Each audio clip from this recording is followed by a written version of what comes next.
This is Delhi. Please stand by for our next program. This is Akashvani. We now bring you program Swar Dharohar based on the archival inputs of Akashvani. ये आकाशवाणी है, प्रस्तुत है Akashvani archives के सहयोग से निर्मित साप्ताहिक कार्यक्रम स्वर धरोहर।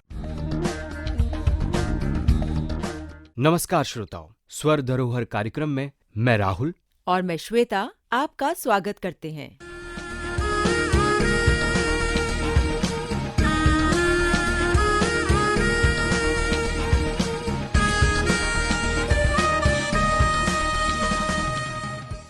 नमस्कार श्रोताओं, कुछ रचनाएं हमारे जीवन में केवल देखी या सुनी नहीं जाती, ये हमारे संस्कारों का हिस्सा बन जाती हैं। आज जब हम पीछे मुड़कर देखते हैं तो रामायण के वो रविवार, घर के आंगन में बिछी दरी और टेलीविजन के सामने बैठा पूरा परिवार सब स्मृतियों में जीवित हो उठता है। श्रोताओं, क्या आपने कभी सोचा है कि किसी एक व्यक्ति की कल्पना पूरे देश की सामूहिक स्मृति कैसे बन जाती है? आज स्वर धरोहर में हम आपको ले चल रहे हैं उस सर्जक की यात्रा पर जिनका नाम है रामानंद सागर। 29 दिसंबर 1917 को लाहौर में जन्मे रामानंद सागर ने बहुत कम उम्र में जीवन के उतार चढ़ाव देख लिए थे। विभाजन की पीड़ा, विस्थापन का दर्द और नए सिरे से जीवन शुरू करने की चुनौती, इन सब ने उनके भीतर संवेदना को और गहरा किया। शायद यही कारण है कि उनकी हर रचना में मनुष्य के सामाजिक मूल्य केंद्र में रहते हैं। वे जब लिखते थे तो पाठक से बात करते थे और जब दृश्य रचते थे तो दर्शक से संवाद। रामानंद सागर का असली नाम चंद्रमौली चोपड़ा था। विभाजन के बाद वे मुंबई आ गए और फिल्म जगत में उनकी शुरुआत क्लैपर बॉय के रूप में हुई। धीरे धीरे लेखक और निर्देशक बने। राज कपूर की फिल्म बरसात की कहानी और पटकथा उन्होंने ही लिखी थी। इसके बाद 1960 में आई घूंघट, 1965 में आरज़ू, 1968 में आंखें और 1976 में चरस जैसी फिल्मों में उन्हें सिनेमा के संवेदनशील कथाकार के रूप में स्थापित किया।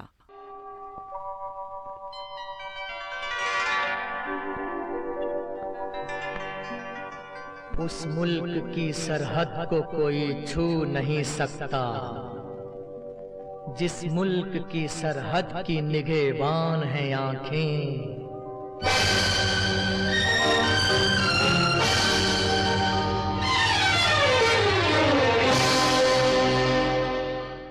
सिनेमा से आगे बढ़कर उन्होंने टेलीविजन पर अमिट छाप छोड़ी। 1987 से 1988 के बीच प्रसारित सीरियल रामायण ने उन्हें घर घर का नाम बना दिया।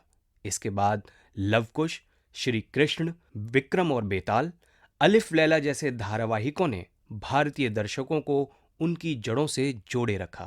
रामानंद सागर की पुस्तक और इंसान मर गया विभाजन की पीड़ा का सजीव दस्तावेज है और यही संवेदनशीलता उनकी हर रचना में दिखाई देती है। फिल्म फेयर पुरस्कारों से लेकर पद्मश्री तक उन्हें अनेक सम्मान मिले, लेकिन उनकी सबसे बड़ी पहचान यही रही कि उन्होंने कथा को संस्कार बनाया। टेलीविजन से पहले रामानंद सागर ने सिनेमा को समाज से जोड़ने का कार्य किया।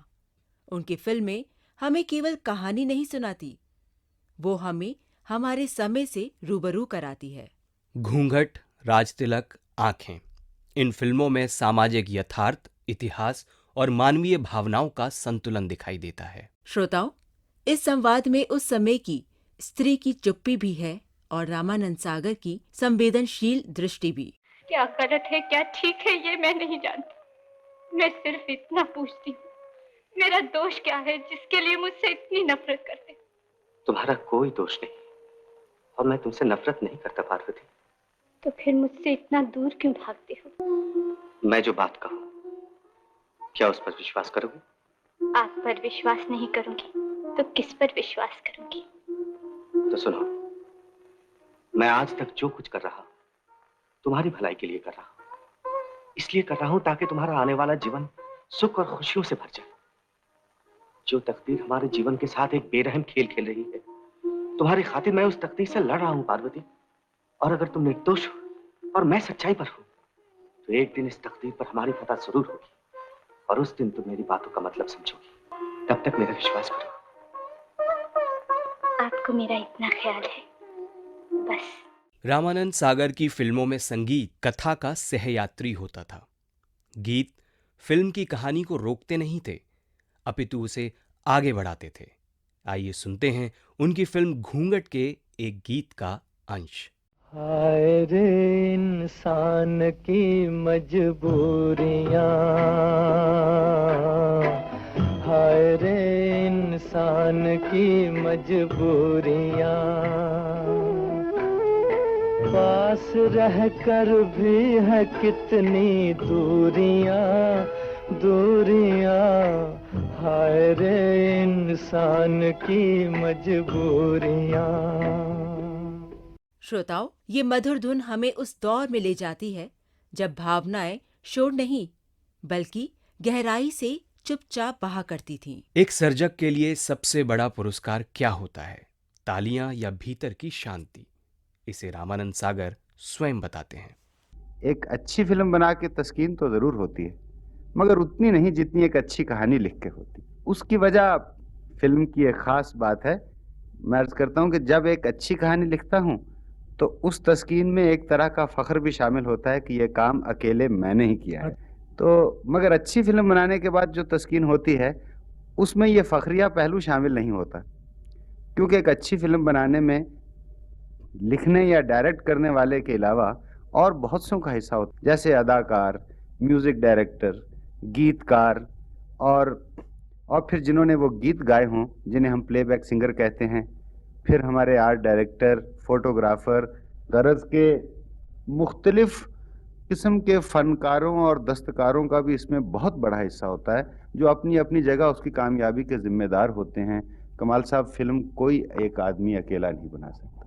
इसीलिए मैंने हमेशा ये कहा है कि फिल्म एक टीम का काम है, और वो टीम जिसमें हम आहंगी हो, जिसमें सारी की सारी टीम, यानी जिस आदमी ने वो ख्वाब देखा है उस ख्वाब के लिए काम करें, नहीं तो वो बात हो जाएगी जैसे एक रथ के मुख्तलिफ घोड़े मुख्तलिफ सिमतों में अगर खींचेंगे तो वो रथ कहीं नहीं पहुंचेगा। रामानंद सागर के लिए रचना का अंत तालियों पर नहीं, तस्कीन पर होता था। यही उन्हें भीड़ से अलग करता है। रामानंद सागर सिनेमा को उद्योग नहीं, कला मानते थे, फनून ए लतीफ़ा। हमारा फिल्म फनून लतीफ़ा की सतह पे पहुंच गया है या नहीं, इसके बारे में मैं अभी यकीन से नहीं कह सकता, मगर एक बात का मुझे पूरा यकीन है कि अपनी गुनागू मजबूरियों के बावजूद फिल्म एक दिन फनून लतीफ़ा की सतह पे ज़रूर पहुंच जाएगा। और वाक़या तो यह है कि चंद फिल्में ऐसी बन भी चुकी हैं जिन्होंने आर्ट की हदों को छुआ ज़रूर है। जब सिनेमा कला बनता है तब हर दृश्य जिम्मेदारी बन जाता है, और यही जिम्मेदारी उनकी पहचान थी। कथा के बिना सिनेमा केवल दृश्य होता है, इस पर रामानंद सागर का विश्वास अडिग था। फिल्म में लिखने वाले की वही अहमियत होती है जो एक इमारत बनाने में एक आर्किटेक्ट की होती है। जैसे एक आर्किटेक्ट किसी इमारत के खद्दो खाल का एक बुनियादी नक्शा तैयार करता है, वैसे ही फिल्म की कहानी इस बात का तयन करती है कि उस फिल्म का बुनियादी नक्शा क्या होगा।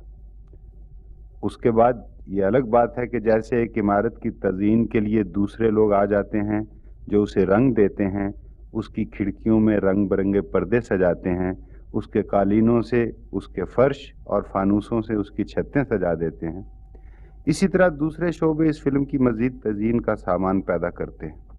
हाँ, ये बात ज़रूरी है कि जिस तरह महज लिबास की खूबसूरती से कोई इंसान अच्छा नहीं बन सकता, वैसे ही अगर कहानी कमज़ोर हो तो दुनिया भर की सजावटें उसे खूबसूरत नहीं बना सकती। इस लिहाज से लिखने वाले का रोल फिल्म में एक बुनियादी अहमियत रखता है। शायद इसी कारण रामानंद सागर की हर कृति आज भी सुनी और देखी जाती है। रामानंद सागर ने एक आम फिल्म दर्शक के बारे में क्या कहा था, आइए सुनते हैं। कई बरसों से मालूम होता है कि नए ख्यालात का एक फुकदान आ गया है, न सिर्फ हमारे मुल्क में बाकी मगरबी मुल्कों में भी, क्योंकि या तो ज़िंदगी ने इस तरह जकड़ लिया है कि वो फुर्सत नहीं रही है सोचने की। हमारे जो फिल्म देखने वाले हैं, जो आज से 20 बरस या 10 बरस पहले फ़िल्म देखते थे, आज उनकी फ़िल्म समझने की रफ्तार इतनी तेज़ हो गई कि फ़िल्म बनाते हुए सबसे बड़ा मसला ये होता है स्पीड का, और जो सस्पेंस इतनी देर तक रह सकता था, आज वो एक सीन के बाद नहीं रहता, क्योंकि देखने वाले इतने सियाने हो गए हैं, फिल्म को इतना समझने लगे हैं, कोई एक बारीक सी हरकत या बारीक सा आपने अंडरलाइन किया किसी बात को, तो समझ जाते हैं कि अच्छा अब ये बात करेगा आगे चल के। तो उससे आपके उसका तासुर कम हो जाता है। जब आप क्लाइमेक्स लाना चाहते हैं, जब आप एक इम्पैक्ट लाना चाहते हैं, तो सबसे बड़ा मसला तो तकनीकी है कि कैसे कहा जाए और कैसे लोगों के जितना वो समझ गए हैं उनकी दिलचस्पी बरकरार रखी जाए, और उसके लिए हमें उनकी रफ्तार से ज़्यादा रफ्तार तेज़ करनी पड़ रही है फिल्म की, और फिल्म में जो कहना है उसकी और सीनों की। श्रोताओं, अब समय है एक छोटे से विराम का। विराम के बाद लौटेंगे उस अध्याय पर जिसे पूरे भारत ने एक साथ जिया।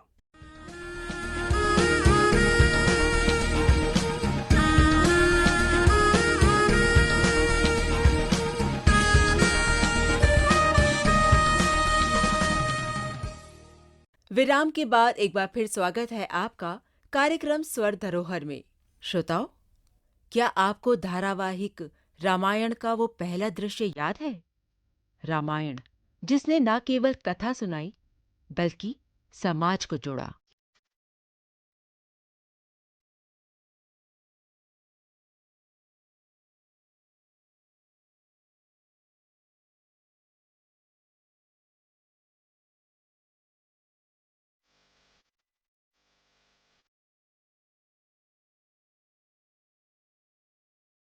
सड़कों का सूना हो जाना, घरों में दीप जलना, ये किसी धारावाहिक की नहीं, एक सांस्कृतिक अनुष्ठान की पहचान थी।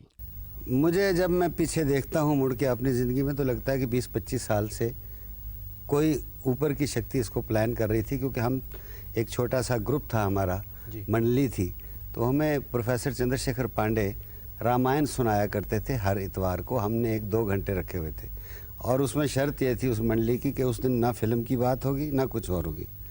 रामायण सुनते थे उनसे, तुलसी की 6 महीने में पूरी हो जाती थी, फिर दोबारा उसको पढ़ते थे, फिर दूसरी रामायण है, अध्यात्म रामायण है, कम रामायण है, ये इनको साथ साथ पढ़ते रहते थे। तो इसका मतलब ये है कि अगर मुझसे किसी ने काम ये करवाना था, तो अनजाने में 20-25 बरस से मुझे उसमें डुबोया जा रहा था, रामायण के अंदर सोख किया जा रहा था।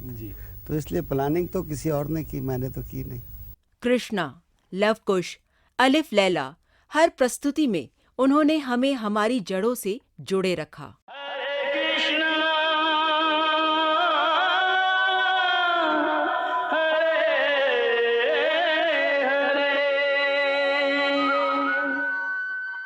देखिए, आज रामायण का जो फ़ायदा हुआ है कि एक मॉरल वैल्यूज़ जो हमारे यूथ में, हमारे युवकों में और बच्चों में जो गई हैं, ये एक बहुत बड़ी बात है, बड़ी बड़ी उपलब्धि है इस रामायण की सीरियल की, कि हमने एक ऐसा एक सीरियल दिया है जिसने सारी नेशन के बच्चों में एक टोटल मॉरल वैल्यूज़ के लिए जागृति पैदा कर दी, न सिर्फ अपनी नेशन में, बाहर भी। श्रोताओं, आज जब माध्यम बदल गए हैं, तब भी रामानंद सागर की कथा हमें ठहरना सिखाती है। आज के स्वर धरोहर में हमने एक ऐसे सर्जक को याद किया जिसने कथा को संस्कार बनाया। रामानंद सागर एक नाम नहीं, एक युग थे।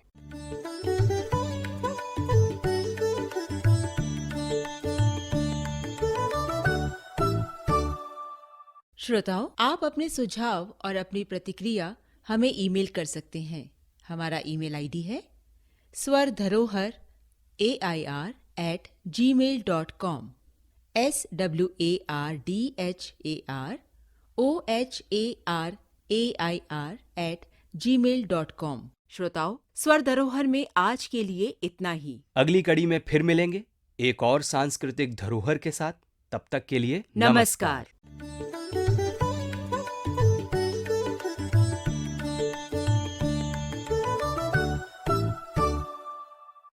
कार्यक्रम स्वर धरोहर की आज की कड़ी में वाचन स्वर था श्वेता और राहुल का, आलेख था दीपा कुमारी का, प्रस्तुति सहायक थे गुड्डू कुमार और तकनीकी सहयोग दिया था विशाल ने। कार्यक्रम के निर्माता थे Ashutosh Kumar. You were listening to the program Swar Dharohar based on the archival inputs of Akashvani. This broadcast came to you from the Delhi station of Akashvani. आप सुन रहे थे आकाशवाणी आर्काइव्स के सहयोग से निर्मित कार्यक्रम स्वर धरोहर। ये कार्यक्रम आकाशवाणी के दिल्ली केंद्र से प्रसारित किया गया।